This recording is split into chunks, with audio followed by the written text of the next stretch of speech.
What if I told you that the most dangerous person in any room isn't the narcissist, the manipulator, or even the sociopath? It's the person everyone calls selfish. You know the type.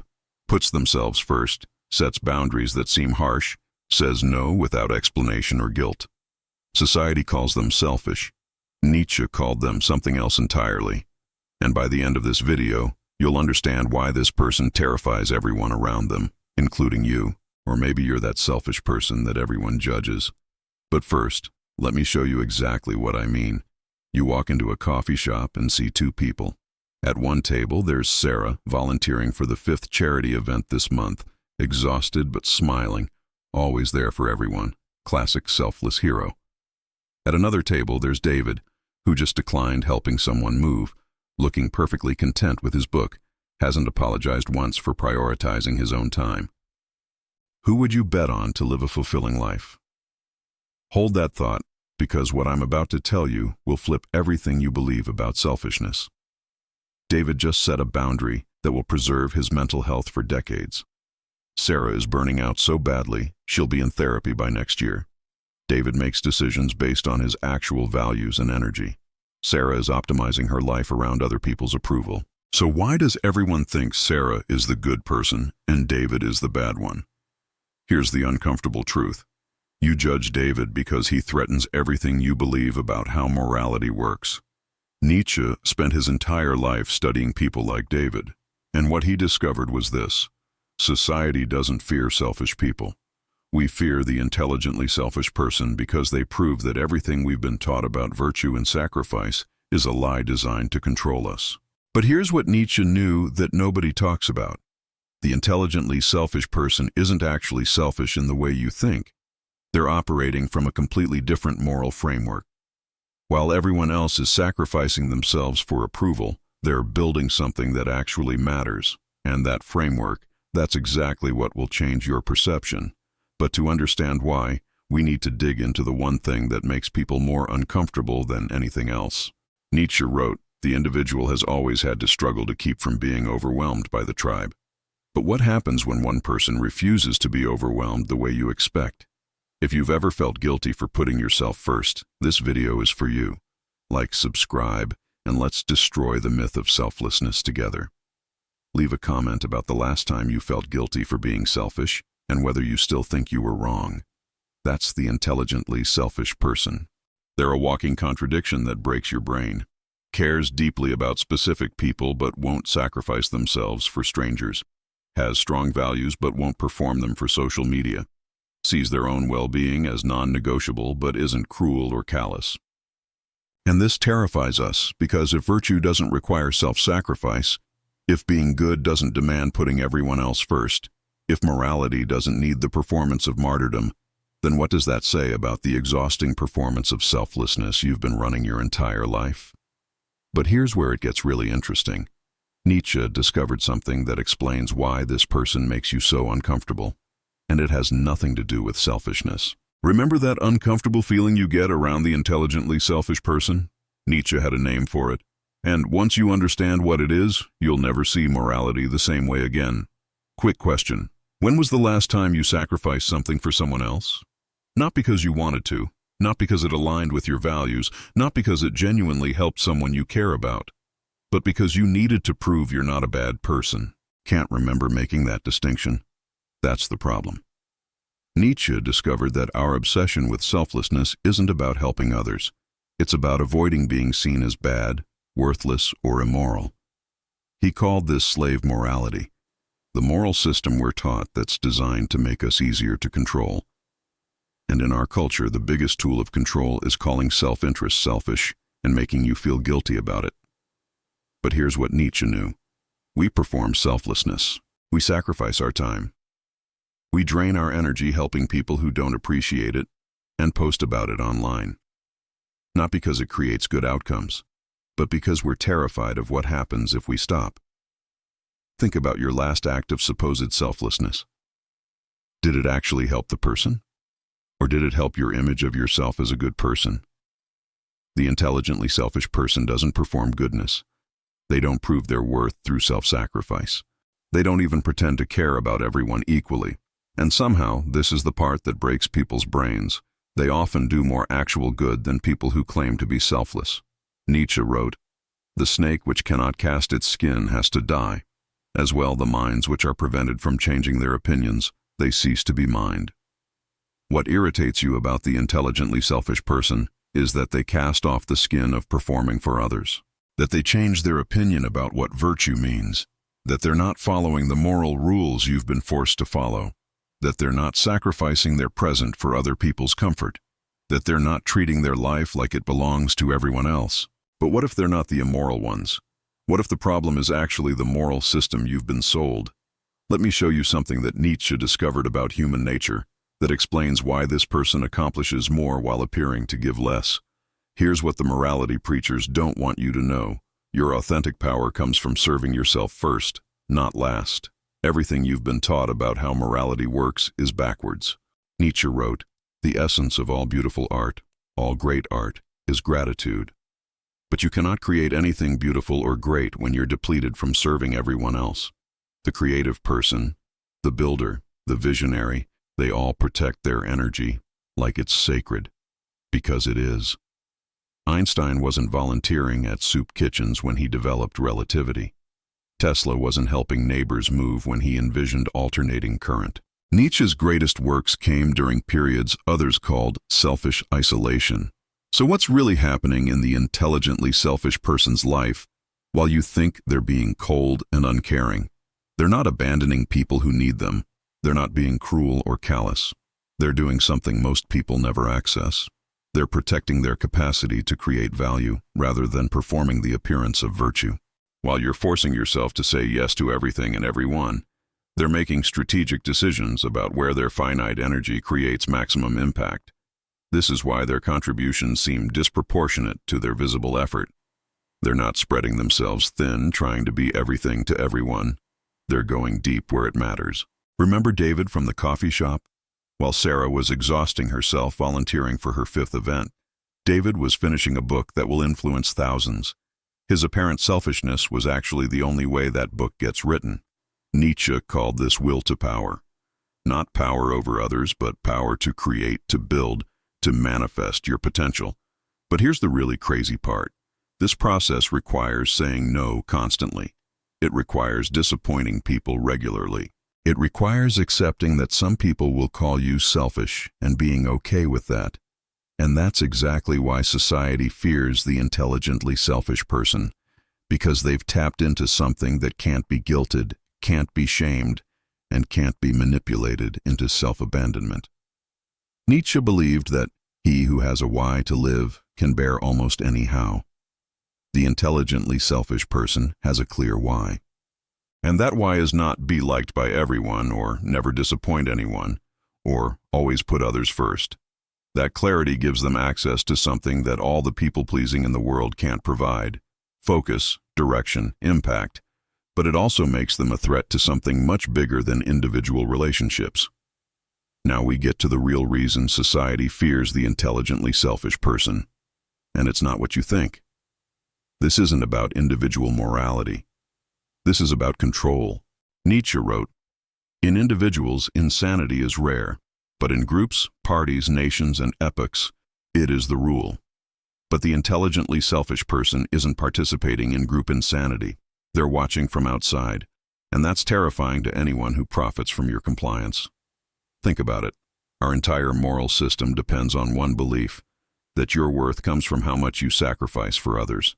You go to school and learn to be a good citizen, which means serving the collective. You get a job where your value is measured by how much you'll sacrifice for the company.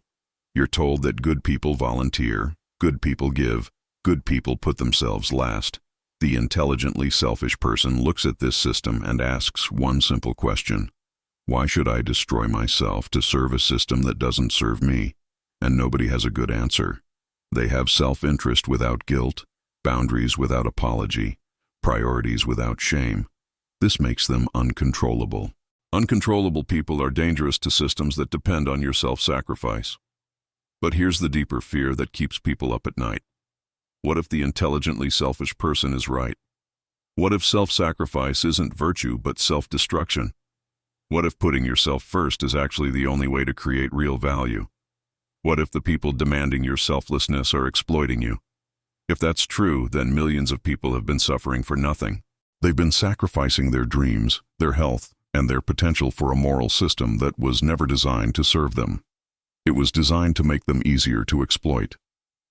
The intelligently selfish person represents proof that there's another way. A way that doesn't require constant self-abandonment or endless people-pleasing. Nietzsche observed, "You have your way. I have my way. As for the right way, the correct way, and the only way, it does not exist." The intelligently selfish person found their way, and what they found doesn't match what society told them morality should look like. But here's where this gets personal, because Nietzsche himself was the perfect example of what happens when society labels someone as too selfish, too focused on themselves, too unwilling to serve. Friedrich Nietzsche was literally the intelligently selfish person of his time, and his story proves this. His colleagues thought he was arrogant and self-absorbed. The academic world called him too radical and ego-driven. Society labeled him as brilliant but morally bankrupt. Nietzsche spent years in what looked like selfish isolation, writing books that served his vision rather than popular opinion, developing ideas that benefited his understanding rather than his reputation, living exactly as he chose regardless of social expectations. Sound familiar? That's exactly what people say about the intelligently selfish person today. But here's what Nietzsche knew that his critics didn't. He had accepted something terrifying. That his work mattered more than his likability. That his ideas required protection from people who would dilute them. That his health and energy were finite resources to be invested strategically, not scattered to prove he was a good person. And from that acceptance came insights that revolutionized philosophy. The will to power, master morality versus slave morality, the Übermensch, eternal recurrence. All of these concepts shape how we understand human potential today. They all emerged from what looked like selfishness, but was strategic protection of his capacity to think deeply. This is the pattern with history's greatest contributors. They appeared selfish to their contemporaries because they weren't distributing their energy equally to everyone who demanded it. Steve Jobs was called selfish for his intense focus. Marie Curie was called selfish for prioritizing research over social obligations. Einstein was called selfish for his relationship sacrifice to his work. But their supposed selfishness was actually the only way their contributions happened. Nietzsche called it becoming who you are. Darwin called it survival of the fittest. Modern psychology calls it healthy boundaries. But society called it selfishness. The intelligently selfish person today is following the same pattern. And just like Nietzsche, they're not trying to be liked by everyone or prove they're morally superior through self-sacrifice. They're building something that requires their full capacity, and that means saying no to almost everything and everyone else. And that focus looks like selfishness to people who've been taught to scatter their energy to prove their worth. Here's what Nietzsche knew that our society is still learning. The intelligently selfish person isn't immoral. They're operating under a different moral framework entirely. And that framework creates more value than performative selflessness ever could. But maybe you're starting to recognize yourself in this description. Maybe you're wondering if you're one of these people that society has mislabeled as selfish when you're actually just strategic. Nietzsche wrote, "Become who you are." But becoming who you are requires understanding that you've been lied to about what virtue means. Let me show you the signs. If you are an intelligently selfish person, understanding this will change your entire life. First sign, you feel more guilty about saying yes to the wrong things than saying no to people. While others agonize over disappointing people, you agonize over betraying yourself. You say yes to something that doesn't align with your values, and you feel corrupted. You say no to someone's demand, and you feel free. That's not selfishness, that's integrity. Second sign, you'd rather be respected than liked. Traditional people-pleasers need to be liked by everyone. You need to be respected by people who matter. You'll make decisions that make people uncomfortable if those decisions are right. You'll set boundaries that seem harsh if those boundaries protect what you're building. You've accepted that not everyone will like you, and you're okay with that. Third sign, your energy goes to specific people and projects, not scattered equally. You don't love humanity in the abstract. You love specific humans deeply. You don't want to change the world. You want to change specific things about it.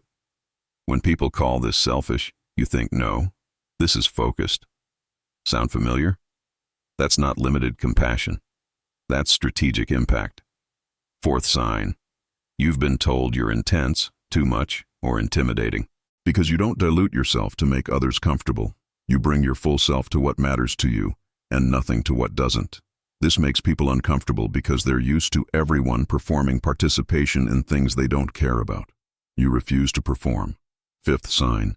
You prioritize long-term building over short-term approval. While others are doing visible acts of kindness for immediate social credit, you're working on things that might not pay off for years. You'll disappoint someone today to create something valuable tomorrow. Your timeline is longer than the social media validation cycle. Sixth sign. You've ended relationships that required constant self-sacrifice. You've walked away from people who needed you to stay small so they could feel big. You've cut off family members who demanded you sacrifice your dreams for their comfort, and you don't feel guilty about it anymore. You feel free. Seventh sign. Your definition of helping people looks different than traditional charity. You don't believe in helping people in ways that keep them dependent. You'd rather teach someone to fish than give them fish forever. You'd rather inspire someone to build their capacity than enable their victimhood. When people call this cold, you call it actually useful. You've been taught to see these traits as moral failings. You've been sent to therapy to learn to be more giving. Nietzsche would tell you to stop. He'd tell you that your strategic selfishness isn't a character flaw. It's the only way you'll ever become who you're capable of being. When you stop apologizing for protecting your energy and start using it strategically, you gain access to real power. Not power over people, but power to create, to build, to impact. This is why you accomplish disproportionate results. When you're not exhausting yourself trying to please everyone, you have capacity for work that actually matters. This is why your boundaries seem unshakable to others. When you're not basing your worth on other people's approval, you can make decisions that serve your vision regardless of their opinions. But accepting this truth about yourself, that you are intelligently selfish and that's not only okay but necessary, that's the hardest part. Now comes the practical question. How do you live as an intelligently selfish person in a world that demands constant self-sacrifice? Nietzsche believed that the individual has always had to struggle to keep from being overwhelmed by the tribe. But once you accept your strategic selfishness, you need a framework for navigating a world that will call you immoral for having boundaries. First, stop explaining your no. Your refusal to sacrifice yourself doesn't require justification. When someone asks for your time, energy, or resources and it doesn't align with your priorities, no is a complete sentence. The moment you start explaining, you're opening negotiation. The intelligently selfish person understands that their priorities are valid simply because they're theirs. Protect that. Defend it against people who believe they're entitled to your reasons. Second, learn to distinguish between strategic selfishness and reactive selfishness. Strategic selfishness feels clear, purposeful, like protecting something valuable. You're saying no to one thing because you're saying yes to something more important. Reactive selfishness feels defensive, petty, like punishing others. You're saying no because you're angry or hurt, not because it serves your actual priorities. When you're strategically selfish, you feel powerful. When you're reactively selfish, you feel small. Third, develop what Nietzsche called master morality. This isn't dominating others. It's creating your own values rather than inheriting society's. Instead of asking, what do good people do? Ask, what serves my highest potential? Instead of, how do I prove I'm not selfish? Ask, how do I protect my capacity to create value? This shift from slave morality to master morality changes everything. But here's the most important part. You have to stop measuring yourself by other people's moral standards. Society wants you to volunteer, to always be available, to sacrifice yourself for anyone who asks. The religious and moral frameworks promise salvation through self-abandonment. Social media celebrates performative giving. But Nietzsche understood something deeper. Become who you are. That process doesn't happen through self-sacrifice. Your potential might require disappointing people regularly. Your vision might need protection from those who would dilute it. Your energy might have to be rationed strictly, and that's not moral failure. That's moral clarity. Think about it. Every intelligently selfish person in history was told they were immoral for having boundaries. Nietzsche himself was called egotistical for protecting his work. His priorities seemed selfish for decades, but when his moment came, everything he'd been protecting suddenly proved its value. His supposed selfishness turned out to be the only way his philosophy could develop. The same pattern happens over and over. The person everyone judged as selfish suddenly produces something that benefits far more people than the scattered, selfless acts of those who judged them. Because while everyone else was optimizing for appearing good, they were optimizing for being effective. While others were performing virtue, they were creating actual value. While others were sacrificing themselves for approval, they were building something that would outlast the approval cycle. Here's what nobody tells you about being intelligently selfish. Your impact will vindicate you, but society won't apologize. Let me say it again. Nietzsche wrote, "The higher we soar, the smaller we appear to those who cannot fly." You've been building altitude while everyone else demanded you stay grounded with them. You've been protecting your capacity while they've been depleting theirs for approval. And that protection gives you something selflessness can't provide. The ability to create without depletion, to give without resentment, to help from overflow rather than deficiency. But your vindication won't announce itself with public recognition. It won't fit the redemption arc that movies taught us to expect. Instead, it will feel quiet, personal, like something you always knew would happen. The project you protected will launch. The relationship you prioritized will deepen. The boundary you held will prove its worth. And when that moment comes, all the years of being called selfish will reveal themselves as necessary protection. Every no you said was actually you saving your capacity for the yes that mattered. Every boundary you set was actually you protecting the work that wouldn't exist without them. Society fears the intelligently selfish person because they represent a different relationship with morality, with contribution, with human potential itself. They prove that maybe the problem isn't selfish people who need to learn to give more. Maybe the problem is a moral system that pathologizes self-interest and tries to force everyone into exhausting themselves to prove their worth. If you're someone who has strong boundaries that others call selfish, if you prioritize your vision over constant availability, if you've been labeled as selfish despite creating disproportionate value, Nietzsche would recognize you immediately. You're not immoral. You're not selfish in the destructive sense. You're not failing at virtue. You're operating from master morality in a world still trapped in slave morality. The question isn't whether you should become more selfless. The question is whether you'll have the courage to become even more strategic about protecting what you're building. Because Nietzsche was right. Become who you are. And sometimes the most moral thing you can do is refuse to sacrifice yourself for people who wouldn't do the same for you, even when the rest of the world calls that selfishness. The intelligently selfish person isn't society's problem. They're society's greatest contributor, and that's exactly why threatened people fear them. If this video made you see yourself differently, or if you recognize the intelligently selfish person in your own life, let me know in the comments. What's the biggest thing you feel guilty about protecting, and do you still think that guilt is justified? And if you want more content that challenges everything you think you know about morality and success, subscribe and hit that notification bell because we're just getting started with truths that society doesn't want you to hear.